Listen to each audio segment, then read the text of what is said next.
योगी के संबल को लेकर कितना हंगामा किया अखिलेश की पार्टी, राहुल गांधी ने, प्रियंका वाड्रा ने, ओवैसी ने। ऐसा लग रहा था कि मोदी योगी प्रेशर में आ जाएंगे। संसद तक बवाल हुआ भाई, लेकिन ना तो मोदी प्रेशर में आने वाले हैं ना योगी प्रेशर में आने वाले हैं। सीएम योगी ने तो आज संबल के मामले में विधानसभा में खड़े होकर ऐसी ऐसी बातें कह दी जो कहना किसी और नेता के बस की बात नहीं लगती। योगी आज अलग ही मोड में थे भाई, फायर मोड में थे, जैसे वो पुष्पा वाला अवतार ले लिया। योगी ने विधानसभा में क्लियर कट कह दिया कि सनातन पर वो झुकेंगे नहीं, संबल पर वो रुकेंगे नहीं। संबल के हरिहर मंदिर का सच अब और नहीं दबेगा, संबल के पत्थरबाजों को बख्शा नहीं जाएगा, जय श्री राम के विरोध में फर्जी सेकुलरवाद अब नहीं चलेगा। ये सारी बातें आज योगी ने सदन में खड़े होकर कही। आज विधानसभा में योगी आदित्यनाथ ने कैसे संबल हिंसा को लेकर माहौल बनाने वालों को करारा जवाब दिया, इसकी एक झलक देखिए, फिर विस्तार से सारी बात बताता हूं।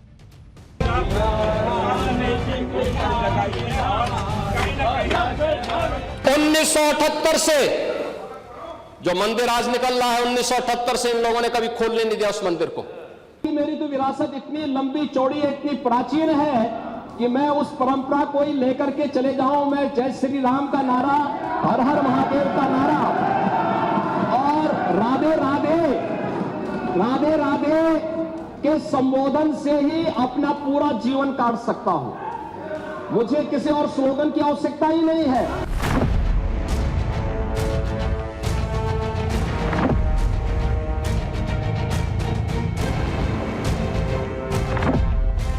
मैं कहता हूं तो बाबरनामा भी कहता है कि हर मंदिर को तोड़ करके एक ढांचा खड़ा किया गया। याद रखना, जिसने पत्थरबाजी की होगी, जिसने माहौल खराब किया होगा, उसमें एक भी बचने वाला भी नहीं है। कि सूर्य को, चांद को और सत्य को बहुत देर तक छुपा कोई नहीं सकता।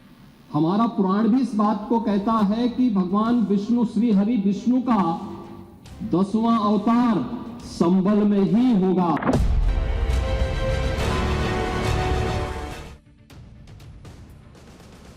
संबल का जो सच सामने आ रहा है उसे लेकर ही सीएम योगी ने अब तक का सबसे बड़ा हमला उन लोगों पर किया जो लोग संबल हिंसा के पत्थरबाजों से हमदर्दी दिखा रहे हैं। असल में संबल में हिंसा के बाद हो रही जांच में संबल में सनातन के इतिहास का सच सामने आ रहा है। संबल में हिंसा के बाद प्रशासन ने अतिक्रमण और बिजली चोरी के खिलाफ बड़ा अभियान शुरू किया। इस अभियान के दौरान प्रशासन ने संबल में साल 1978 में हुए दंगों के बाद से बंद पड़े प्राचीन मंदिर को भी खोज निकाला। पुलिस की टीम ने खुद सालों से बंद पड़े मंदिर की सफाई की। मंदिर के अंदर हनुमान जी की मूर्ति, शिवलिंग के सामने नंदी और भगवान गणेश की मूर्ति मिली। मंदिर मिलने की जानकारी मिलने पर श्रद्धालु वहां पहुंचे और करीब 46 साल बाद 46 साल से बंद पड़े इस मंदिर में विधि विधान से बजरंग बली की पूजा की गई। देखिए आप उस पूजा को।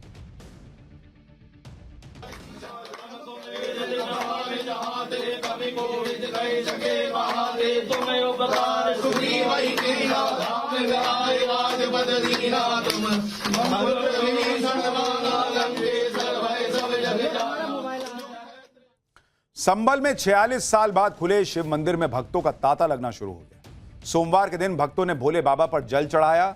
मंदिर में रुद्राभिषेक तक हुआ।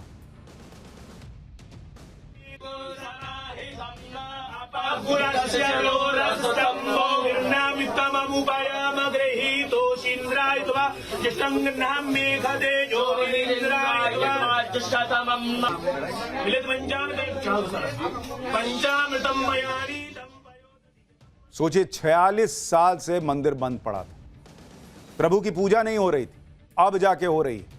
संबल के डीएम और एसपी ने भी मंदिर में बैठकर पूजा की। मंदिर की सुरक्षा के लिए और उस पर निगरानी रखने के लिए सीसीटीवी कैमरे भी लगा दिए गए। सीएम योगी ने संबल में 46 साल बाद खुले मंदिर का मुद्दा भी उठाया। संबल का माहौल बिगाड़ने वाले पत्थरबाजों पर सख्त कार्रवाई की बात दोहराई। एक बार सुनिए सीएम योगी का मैसेज कितना लाउड एंड क्लियर है। 1978 से जो मंदिर आज निकल रहा है, 1978 से इन लोगों ने कभी खोलने नहीं दिया उस मंदिर को। जो आज बजरंगबली का मंदिर निकल रहा है, जो वहां पर आज 22 कुएं किसने बंद किए थे, इन 22 कुओं को भी वहां पे बंद किया गया। और वहां का माहौल इतना तनावपूर्ण किसने बनाया था? ये पत्थरबाज कौन थे? एक भी गिरफ्तारी बिना साक्ष्य के नहीं हो रही है। और याद रखना, जिसने पत्थरबाजी की होगी, जिसने माहौल खराब किया होगा, उसमें एक भी बचने वाला भी नहीं है। सीएम योगी आदित्यनाथ ने क्लियर कर दिया, जिसको जितनी छाती पीटनी है पीट लो, जिसको जितना आंसू बहाना है बहा लो, लेकिन पत्थर चलाओगे तो कानूनन कार्रवाई होगी। संभल में जो मंदिर मिला है वो कहां पर है, इसके बारे में भी आपको बताता हूं। संभल की शाही जामा मस्जिद से करीब 1 किलोमीटर की दूरी पर खग्गू सराय मोहल्ला है। इस मोहल्ले की मेन रोड से करीब 500 मीटर अंदर यह पुराना मंदिर बना हुआ है और यह मंदिर करीब 70 गज में बना हुआ है। पुलिस के मुताबिक इस मंदिर के बारे में तब पता चला जब पिछले दिनों डीएम और एसपी ने बिजली विभाग की टीम से बिजली चोरी के खिलाफ छापेमारी करवाई। इस छापेमारी के बारे में आगे विस्तार से बताऊंगा, लेकिन पहले 1978 के दंगों के बाद इस मंदिर के बंद होने की कहानी, दंगों के बाद इलाके से पलायन कर चुके बुजुर्गों की जुबानी सुनी। वो बता रहे हैं कि संभल में कैसे दंगे हुआ करते थे, क्या हुआ था जिसके बाद यह मंदिर बंद हो गया। और सीएम योगी ने विधानसभा में जिसका जिक्र किया, संभल के पत्थरबाजों पर आंसू बहा रहे लोगों के निशाने पर लिया, उसके बारे में आगे बताऊंगा, लेकिन पहले सुनिए संभल का इतिहास जो लोग आपको नहीं बताते। 1978 में जो सांप्रदायिक दंगा हुआ, उस दंगे के बाद से यहाँ पर आगजनी हुई हमारे पड़ोस में, और यहाँ पर हिंदुओं का कत्लेआम हुआ। उसके बाद इतनी दहशत हो गई इस हमलों में। हमारे चारों तरफ मुस्लिम आबादी है और हम घिरे हुए थे मुस्लिम आबादी से। हमारे 40-50 परिवार यहाँ रहते थे मोहल्ला खग्गू सराय में। तो हम लोगों ने पलायन किया और हमने जो अपने मकान थे वो बेच दिए। अब जब वहाँ कोई हमारे समाज का व्यक्ति नहीं रहा तो इसलिए उस मंदिर में पूजा पाठ भी संभव नहीं हो पाया। हमने वहाँ पर एक पुजारी की नियुक्ति भी की थी कि भाई वहाँ दोनों वक्त आरती तो हो जाए कम से कम, लेकिन वो पुजारी भी 1 महीने 15 दिन के बाद वो घबरा गया। बोले साहब वहाँ सुरक्षा का माहौल नहीं है। सुरक्षा का माहौल नहीं है इसलिए लोग वहां से हट गए, पूजा बंद हो गई। यह है संभल का सच। संभल में हुए जिन दंगों का जिक्र विधानसभा में दिए भाषण में सीएम योगी ने किया और जिन दंगों के बाद संभल से बड़ी संख्या में हिंदू पलायन कर गए, आज आपको उसके बारे में भी जानना जरूरी है। अलग अलग रिपोर्ट्स के मुताबिक 29 मार्च 1978 को होली के 3 दिन बाद संभल में अब तक का सबसे बड़ा दंगा भड़क गया था। होली में हुए किसी विवाद को लेकर पहले ही हिंदुओं और मुसलमानों के बीच तनाव बना हुआ था, लेकिन इस बीच एमजीएम कॉलेज की सदस्यता को लेकर बवाल बढ़ गया।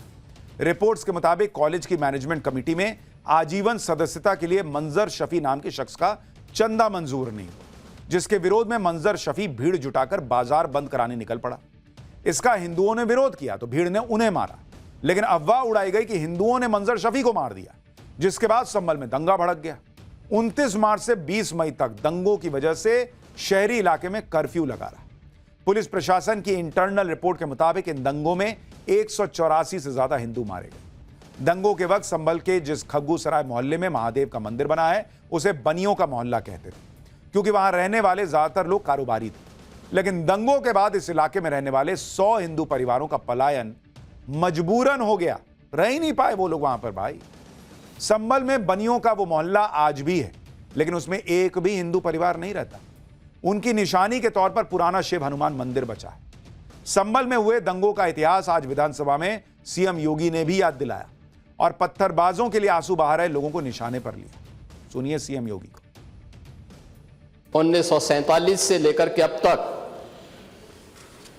209 हिंदुओं की निर्मम हत्या वहां हुई है संभल के अंदर, 209 हिंदुओं की।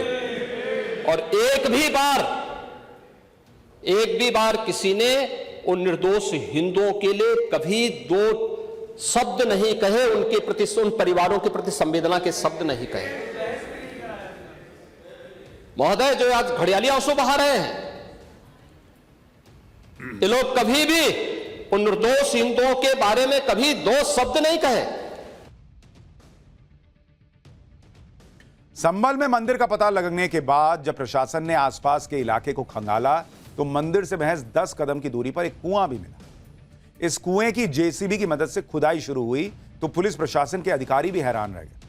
कुएं में करीब 15-20 फीट खुदाई होने के बाद 3 खंडित मूर्तियां मिली। ये मूर्तियां माता पार्वती, भगवान गणेश और कार्तिकेय जी की बताई जा रही है। कुएं से मूर्तियां मिलने के बाद पुलिस ने इसकी घेराबंदी कर दी।